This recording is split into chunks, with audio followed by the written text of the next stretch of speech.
అండి, అందరికీ నమస్తే. Welcome to our channel. నేను మీ శృతి. ఈరోజు వీడియోలో నేను మీకు ఆనియన్ హెయిర్ గ్రోత్ ఆయిల్ అయితే చూపిస్తున్నాను, చూసేయండి. దీనికోసం నేను ఇక్కడ మస్టర్డ్ ఆయిల్ అయితే యూజ్ చేస్తున్నాను.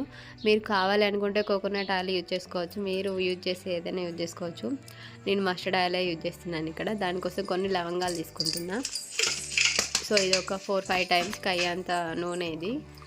సో మస్టర్డ్ ఆయిల్ అయితే చాలా హెవీగా ఉంటుంది కాబట్టి కొంచెం ఆయిల్ చాలా ఎక్కువ అయిపోతుంది. ఇంకా ఆనియన్స్ ఇలా కట్ చేసుకొని ఈ ఆయిల్లో వేసుకోవాలి. దీన్ని మనం బాగాసేపు బాయిల్ చేసుకోవాలి. తర్వాత కొన్ని మెంతులు అయితే యాడ్ చేస్తున్నాను, అంతే. ఇంకా ఇంకేం అవసరం లేదు. ఇంగ్రీడియంట్స్ అయితే 3 ఇంగ్రీడియంట్స్తోనే ఈ ఆయిల్ అయితే రెడీ అయిపోతుంది మనకు. ఈ ఆనియన్ ముక్కలంతా మనకి ఈ ఆయిల్లో మంచిగా గోలితే ఈ ఆనియన్లో ఉండే విటమిన్స్ అన్నీ ఆయిల్కి పడుతుంది. హెయిర్ చాలా చిన్నగా సన్నగా అవుతున్న వాళ్ళు ఈ ఆయిల్ ట్రై చేయొచ్చు, చాలా బాగా వర్క్ అవుతుంది. సో మీరు కావాలనుకుంటుంటే దీన్ని కోకోనట్ ఆయిల్ కూడా రెడీ చేసుకోవచ్చు. ఎక్కువగా చాలామందికి మస్టర్డ్ ఆయిల్ అంత ఈజీగా నచ్చదు, ఎందుకంటే చాలా థిక్గా ఉంటుంది ఆయిల్, చాలా ఇట్లా స్మెల్ కూడా వస్తుంది. కాబట్టి మీకు నచ్చకపోతే కోకోనట్ ఆయిల్ కూడా ట్రై చేసుకోవచ్చు. ఇప్పుడు మనకు ఆనియన్స్ అన్నీ గోల్పోయినాయి, ఇంత సరిపోతుంది. మరీ బ్లాక్ అయ్యేంత వరకు అవసరం లేదు ఆనియన్స్ అయితే. సో ఇప్పుడు మనం స్టవ్ ఆఫ్ చేసుకుంటే సరిపోతుంది. దీన్ని కొంచెం చల్లైన తర్వాత వేసుకోవచ్చు, లేదంటే ఇప్పుడే స్ట్రెయిన్ చేసుకోవాలి. వడపోసుకుంటే మనకు ఆయిల్ అనేది రెడీ అవుతుంది. మీరు ఈ ఆయిల్ని వీక్లీ 2 టైమ్స్ అలా అప్లై చేసి చూడండి, రిజల్ట్ మీకే తెలుస్తుంది. చాలా బాగా వర్క్ అవుతుంది. హెయిర్ గ్రోత్ అనేది కంపల్సరీ ఉంటుంది. ఆనియన్స్లో మన హెయిర్ని రీగ్రోత్ పెంచడంలో చాలా బాగా పనిచేసే విటమిన్స్ అన్నీ ఉంటాయి. ఆయిల్ ప్రిపరేషన్ అయితే అయిపోయింది కదా. ఈ ఆయిల్ మనకు సన్నగా ఉన్న జుట్టు దృఢంగా కావాలి అనుకున్న వాళ్ళు ఈ ఆయిల్ని ట్రై చేయొచ్చు. దీన్ని ఎలా అప్లై చేసుకోవాలి ఏంటి కూడా మీకు చూపిస్తాను. ఈ ఆయిల్ అప్లై చేసుకోవడం కొంచెం హెవీగా అనిపిస్తుంది, ఎందుకంటే ఆయిల్ చాలా థిక్గా ఉంటుంది కాబట్టి, ఇది మస్టర్డ్ ఆయిల్ కాబట్టి. నేను మీకు ప్రాసెస్ మొత్తం చూపిస్తాను, అప్లికేషన్ కూడా. సో మంచిగా సెక్షన్స్గా తీసుకుంటూ హెడ్ మసాజ్ చేసుకుంటూ ఈ ఆయిల్ ప్రాపర్గా అప్లికేషన్ చేశానంటే మన హెయిర్కి కావాల్సిన స్కాల్ప్ మంచిగా బ్లడ్ సర్క్యులేషన్ కరెక్ట్గా జరిగి మన హెయిర్ అనేది రీగ్రోత్ ఛాన్స్ కంపల్సరీ ఉంటుంది. సో చూడండి కలర్ ఎలా ఉందో. ఆయిల్ కూడా ఇట్లా చాలా థిక్గా ఉంటుంది. దీన్ని కావాలి అనుకుంటే మీరు అప్లై చేసిన తర్వాత ఒక 1 డే అయిన తర్వాత కూడా వాష్ చేసుకోవచ్చు. లేదు నాకు స్మెల్ పడదు, కొంచెం హెవీగా ఉంది అని అన్న ఫీలింగ్ ఉన్న వాళ్ళైతే ఒక 3 అవర్స్ తర్వాత హెయిర్ వాష్ చేసుకోండి. చాలా స్మూత్గా అవుతుంది హెయిర్, అయితే చాలా వాల్యూమ్గా అవుతుంది. ఇంకా హెయిర్ గ్రోత్కి చాలా మంచి ఛాన్స్ ఉంటుంది ఈ ఆయిల్ అయితే. డెఫినెట్గా ట్రై చేయండి. ఇప్పుడు ఈ వీడియో నేను మంచిగా సెక్షన్స్గా తీసుకుంటూ హెయిర్కి ప్రాపర్గా స్కాల్ప్ ఎలా మసాజ్ చేస్తానో చూపిస్తాను. ఫుల్ వీడియో వాచ్ చేయండి.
సో హెయిర్‌కి ఆయిల్‌ని మొత్తం అప్లై చేసిన తర్వాత హెయిర్‌ని మొత్తం టైట్‌గా మంచిగా ఒక రబ్బర్ బ్యాండ్‌తో టైట్‌గా బంద్ చేసేయండి.